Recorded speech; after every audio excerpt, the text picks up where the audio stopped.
Hey guys, today I'm going to show you how to connect Pinterest to Shopify. Let's get started. Before we start, it's important to know that Pinterest integration is only available in these countries. So with that in mind, let's start. First, log into your Shopify admin and click on Add Apps here in the left panel. This pop-up will appear, so just click on Shopify App Store. Search for Pinterest in the search bar if it's not visible in this popular list. After clicking on Pinterest, click on Install.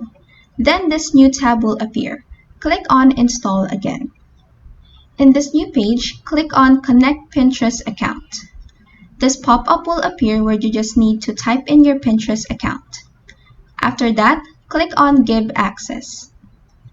Next, in this new page, click on Continue Setup. And then down here in the billing section, click on Update Billing Info. This will open a new tab where you just need to update your billing information. And that is how you can connect Pinterest to Shopify. If this video helped you, please like and subscribe for more helpful tutorials.